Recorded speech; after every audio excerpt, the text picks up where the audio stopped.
Workers and Resources, Soviet Republic. It's a mouthful. It's also a game. Here's something I don't think I've ever mentioned on this channel. I am a massive City Skylines enjoyer. I even considered making a video about it at one point, but private sessions beat me to it and completely blew it out of the park. In fact, fuck this video, just go watch that.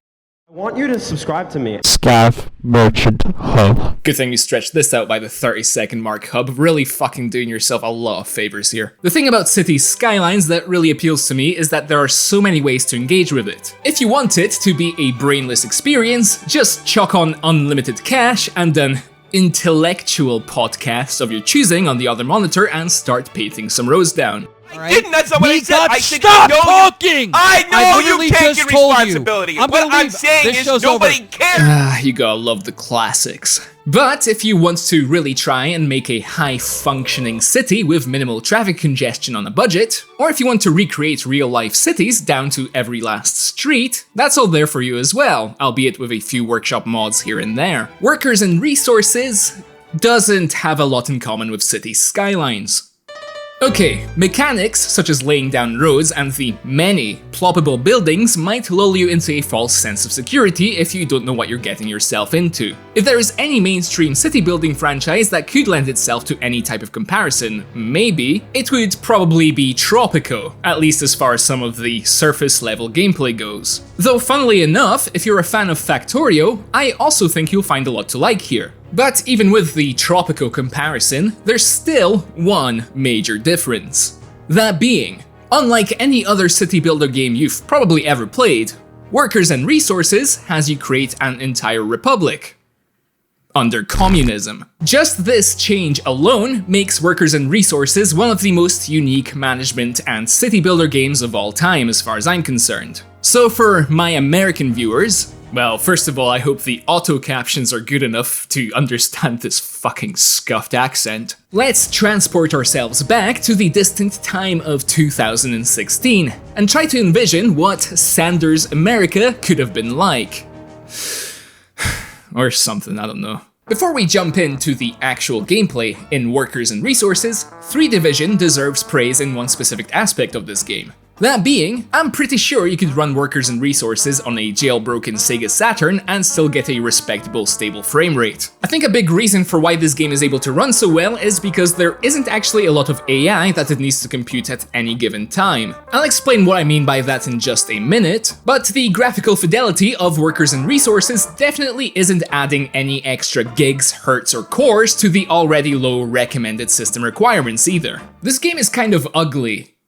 Respectfully, like, in the best way possible. I really mean this with peace and love. I had massive early 2000s vibes throughout my playtime, especially seeing the low poly civilians darting around the place with these stiff animations, or with how short the distance the camera has to be away from trees before they turn into sprites. I have to wonder how much of this came down to budgetary restrictions versus an actual conscious effort to make the game look like this, because the graphics of Workers and Resources actually lend themselves to the type of game this is. We're not exactly building modern or near-future utopias here, where everyone is just taking strolls around the 10,000 parks plopped around your city in a frustrating attempt to up your average happiness level, and maybe give a nice boost to the land value while you're at it.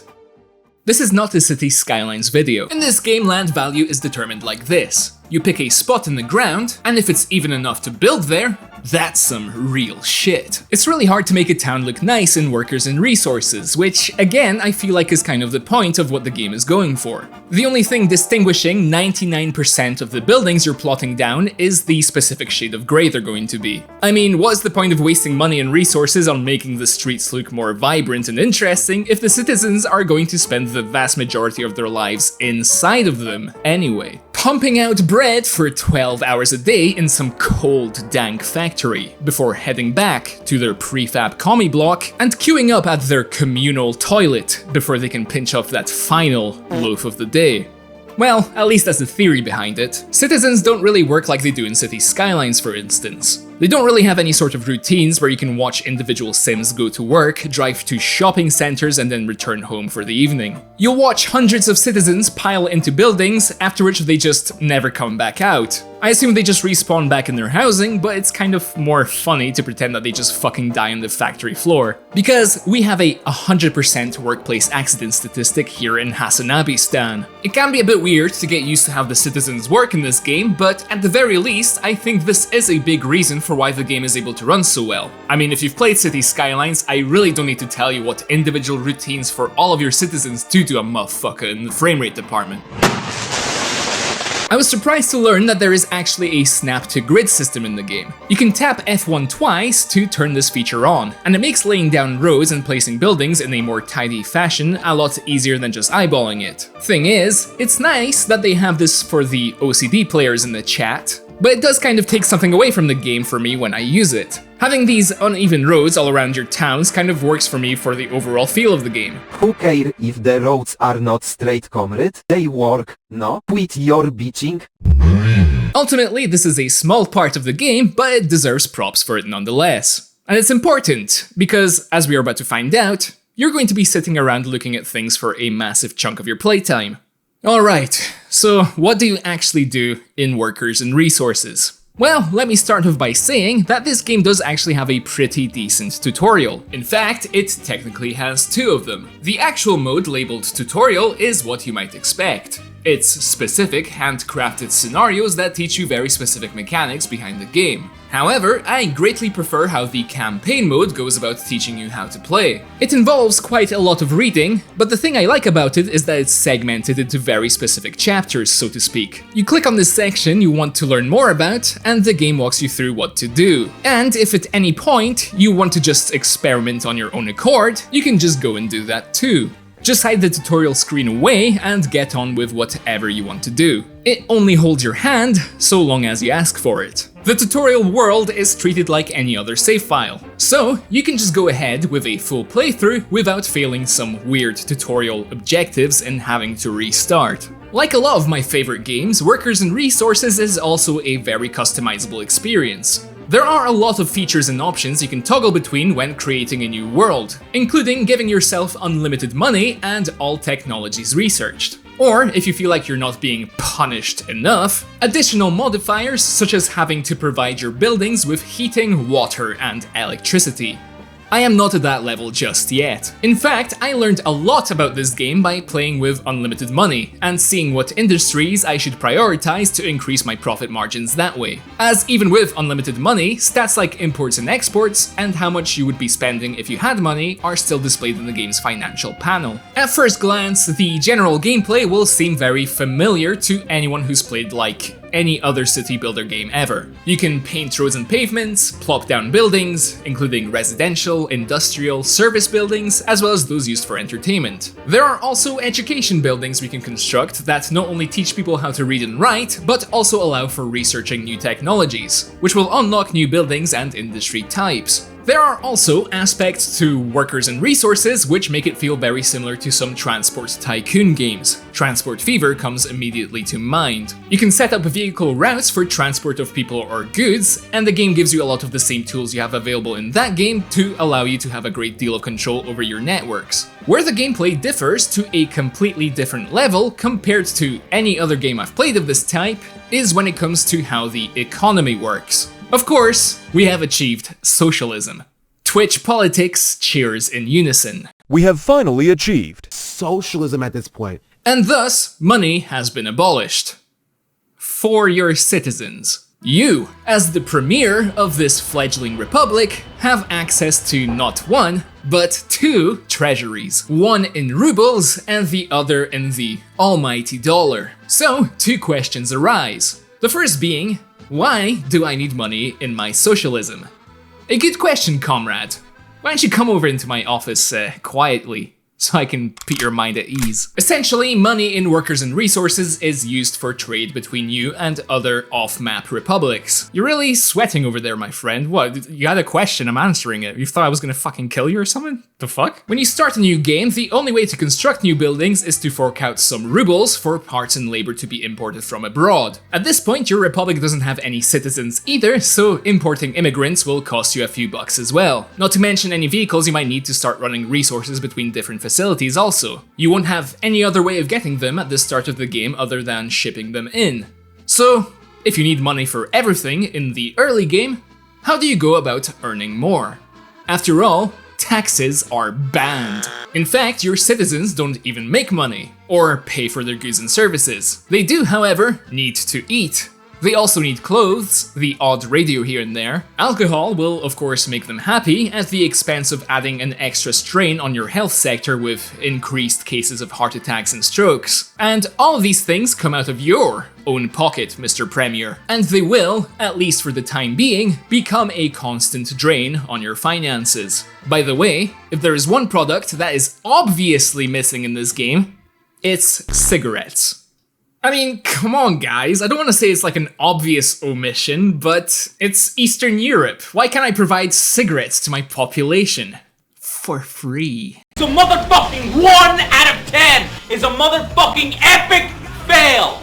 Gonna need that as a workshop mod, please and thank you. This is going to be the first problem you will need to solve in the New Republic. If you cannot provide your citizens with at least the basic things they need to survive, they will pull an epic Holodomor on your ass, if not just preemptively escaping your incompetent rule. You do start a default game with 10 million rubles, so at least you have some time to figure out how you want to tackle this problem before your monthly import spending spirals completely out of control. And really, there are two ways to go about it. The more immediate solution to your problems lies in producing some of your own goods or resources and exporting them to one of the many customs houses bordering your republic in the hopes of at least breaking even on your spending. Send stuff to customs connected to the Eastern Bloc and you'll get rubles in return. If you want dollars, you'll have to set up trade routes to borders with Western connections. I generally try to work purely in rubles, treating my dollar reserve as a sort of emergency fund. Exporting some things here and there might at least get you to a point where you're breaking even, because as you will no doubt learn, exporting doesn't actually make you that much money. This is especially true when it comes to raw resources. So let's instead turn our focus back to the domestic side of things. We are importing a lot of goods that we could be making ourselves. Even without doing any research, we already have access to farms, food factories, and the distillery for making alcohol, allowing us to take care of two pretty major drains on our economy. Self-sufficiency is a very important part of making a successful republic in workers and resources, and it's also what impressed me the most about it. This is a core aspect of the game on literally every level. It can start from simply producing your own foods to provide to your grocery stores and shopping centers, but will slowly spiral into every single other aspect of the game. You can actually get to a point where constructing new buildings doesn't cost you a single ruble or dollar, so long as you have the resources and facilities needed to construct them. Now, you don't have to go all the way to complete autarky. You can rely on some imports here and there for construction, or for the odd import here and there as long as you have the income to spend. But at least some level of self-sufficiency is required due to the simple fact that it's pretty hard to generate a large amount of income through exporting goods and resources. Here is a somewhat humble republic I've been working on for about a year and a half of in-game time. It's not my best effort in making an efficient republic, but I think it's a decent example of what an average one might look like after this amount of time. I've set up two massive farms that are primarily responsible for providing food, meat, and alcohol to all of my citizens across the 3 separate towns I've set up, while selling off a small excess here and there. I have a chemical plant that produces so much of the stuff that I've been able to supply my farms with a constant stream of fertilizer, make fabric for my clothing industry, and I was still producing so much chemicals that I just started shipping it off across the border. Along with the excess fabric I wasn't using up fast enough to make clothes for my citizens. At the point I made this republic, it was probably the most success I managed to achieve in the game. I had all of my expenses covered by my own industries with the exception of electronics. And yet, I was still only generating a little over 100,000 rubles per month in net profit. And just for context, a month in this game is about 10 minutes in real time, on the fastest simulation speed. Granted, this republic was far from optimized. There was a lot of room for improvement. But still, that's a lot of time in this game where I'm just going to be sitting around just waiting for income. Unless, of course, I take out a loan, which is an option, and yeah, I guess that would be the answer to all of my problems, huh? Taking out loans to get things done was something I had to get used to doing in this game, because money in games like Skylines is just such a non-issue that I often forget I can even borrow funds. Which is kind of funny actually that the game that forced me to start taking out loans is the Communist City Builder game. It's kind of interesting that the game gets progressively easier the more work you put into it from the beginning, because there is a lot of effort you have to go through before you can even start to make this kind of profit. And from here on out, it can only really get better. All this to say that this isn't really a game where you can sit down for a couple of hours one night and expect to see immense growth within that time. You might have to put tens of hours into a single save and probably have it running in the background for a bit before you get to a point where you can start to make any progress beyond just taking care of your spending, which thankfully isn't much of a problem because of how easy this game is to run. I've learned to really love this about the game, but it might not be for everyone. At the start of this video, I compared workers and resources to Factorio. Initially, this was meant to be a sort of offhand comparison. I definitely noticed some similarities between the two when I first started to write the script, but as I went back between the two games again, I came to realize just how much they have in common. This is because the whole city building aspect of workers and resources isn't the primary focus, I don't think. Civilians, when you really think about it, are just another resource for you to use in what I think is the actual focus of the game. That, of course, being industries. Sure, you have to provide your citizens with the basics they need to survive, and they need to be kept suitably happy to want to stay and work in your republic. But at the end of the day, you're only doing that so that your factories can actually produce goods. You can have all of your resource logistics covered, but if you don't have civilians that can actually go work in your factories, you're not going to be making anything. Everything revolves around industries in this game. We can pretty much talk about the entirety of the industry mechanics in workers and resources by just covering farming. This is an industry you can set up immediately in a new republic, as it doesn't require any research to unlock. And as the game's tutorial is sure to tell you, it is also hands down the most important industry you need to have if you want to have any success. That should be obvious when it comes to making food and alcohol, but I was still surprised at just how important crops are in the making of some other goods, ones you might not really expect. I pre-built my initial town with farming in mind to capitalize on civilian labor. I wouldn't really bother placing down anything smaller than the large field. And if at this point you're wondering how many you should be placing down, the answer is yes. It's always better to have a stockpile of crops than it is to suddenly wonder why you're importing food again when you thought you had that covered already. But if you just want a rough idea, I generally go for 12, maybe 14 large fields to begin with. That should be more than enough if you're planning on just supplying your own citizens. After that, you'll need a farm building. This is going to be the hub for all of the farming machinery needed to tend to your fields. It will also store the crops once they have been harvested, as well as fertilizer. At this point, you have no other option but to import fertilizer in the farmhouse menu, which will be a slight drain on your finances. You'll also need to buy tractors, harvesters, as well as trucks that will take the harvested crops from your fields back to the farm. It's good to have one of each per field you own, but you can probably get away with less if you're running on a budget, especially if you have civilians who can help sow and harvest them. This is because workers increase the speed of sowing and harvesting by an insane amount. Like, just look at this shit. This is how quick it is with like half the maximum workforce. Oh, fuck. All you have to do now is make sure that your farmhouse is designated to all of the fields you want it to work on and watch them get to work.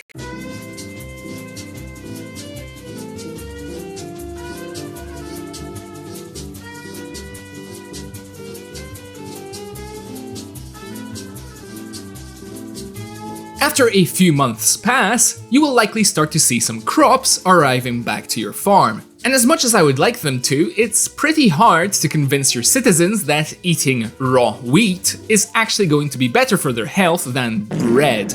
So, I guess we'll give them what they want for the time being. To start with, you might want to build a grain silo connected to your farm for extra storage space, as the large farmhouse can only store 144 tons of crops. You might notice that if you try and place a silo near the farm, the game might automatically connect the two buildings by this road with the yellow arrows on it. These are forklift roads, and they are a very powerful tool for making your industries more efficient in this game. Basically, two buildings connected by a forklift road will instantly transfer resources between each other without input from the player. So, any crops that go back into the farmhouse will now automatically transfer into the grain silo. If we leave enough space, we can do the same with our food factories. Just connect them up to the silo with forklift roads and voila!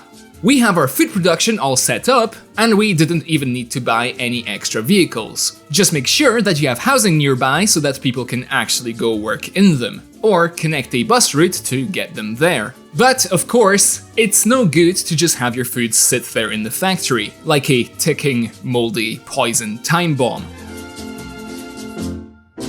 Welcome to the hell that is the planned economy model, ladies and gentlemen.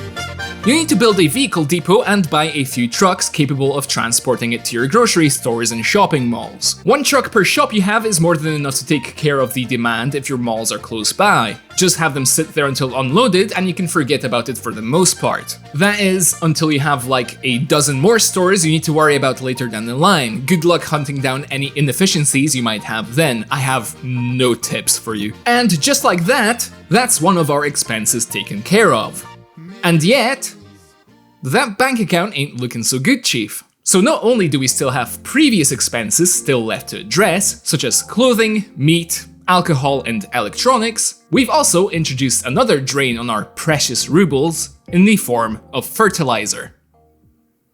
Not good. Unlike most other industries in the game, fields do not produce an uninterrupted supply of crops. They have to be sown, fertilized, left alone to grow, and then finally harvested after that. Meaning that even with big-ass dedicated farming towns, like what you're seeing on the screen now, there will just be these unavoidable periods of time where you have no crops coming in. Now, if you just want to supply your own citizens with food, alcohol, and meat, then that's one thing. But making money on the side?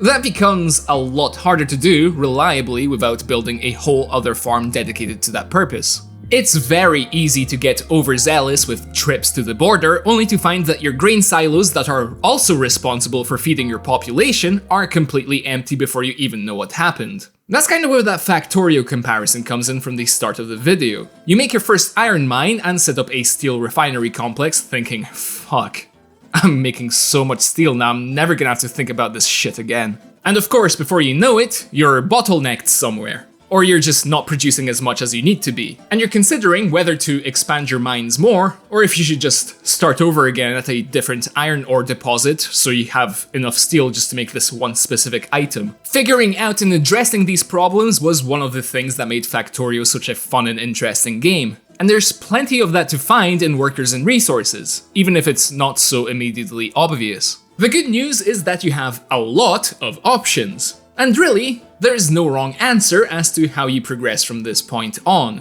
I decided to go the self-sufficiency route as soon as possible. I started researching my way to a chemical factory so that I could start making some clothes for my population, as well as to be able to make fertilizer for the many farms that would follow, further reducing my monthly costs. In the meantime, I built a whole other farm dedicated to exporting food, as well as a whole new town that started just shitting out coal across the border by train, meaning that I was at least able to break even until I was ready to develop some more lucrative industries. Before I knew it, I built this massive chemical factory that needed crops, gravel, oil, and wood to start producing a product worth hundreds of rubles per ton.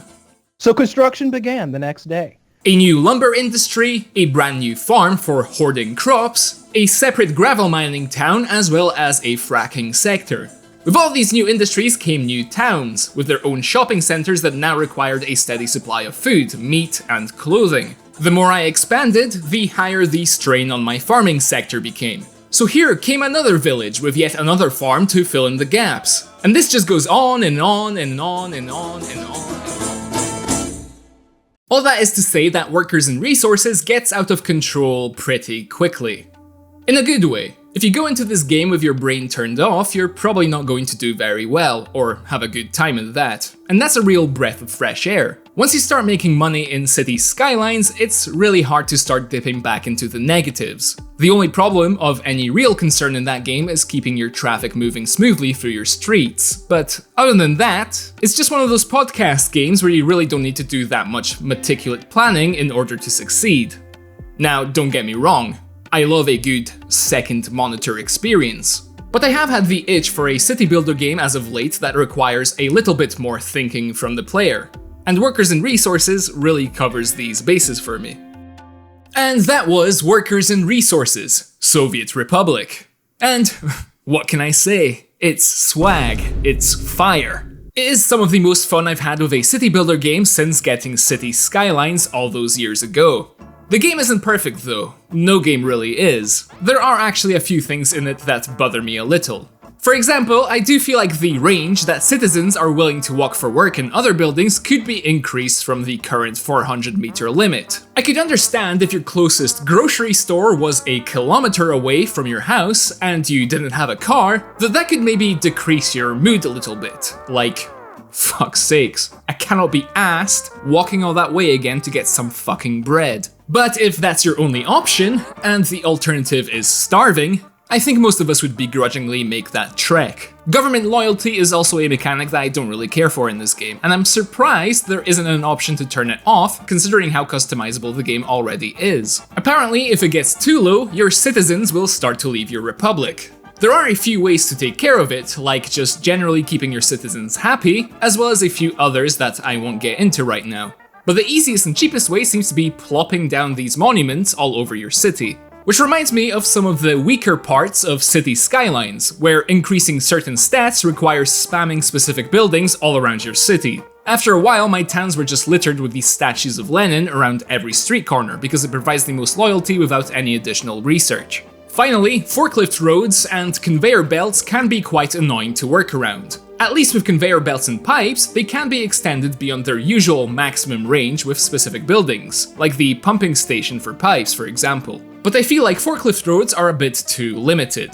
I can understand that you really don't want to be able to stretch these out across the entire map, that's what transport is for. But they could really be made a lot more versatile if their range was extended out even just by a little bit. They also feel very finicky just down to how wide their turn radius is for seemingly no reason whatsoever. They're forklift roads, not highways. They don't travel fast enough to warrant so much space. However, even if some of these minor aspects can be quite annoying at times, more often than not the game does have a roundabout solution to avoid them. The short walking range of citizens can be bypassed with public transport, for example. And seeing how this is 3 Division's second real game, and probably the most ambitious project they've been involved in, it's nonetheless very impressive. I have been Scav Merchant Hub, and you have the pleasure of inheriting this prosperous republic from my administration. I'll be in Cuba, don't bother getting in touch, I'm gonna be too busy with other matters. See ya! I want you to subscribe to me Scav Merchant Hub. on YouTube. Thank you, cringe. Fuck.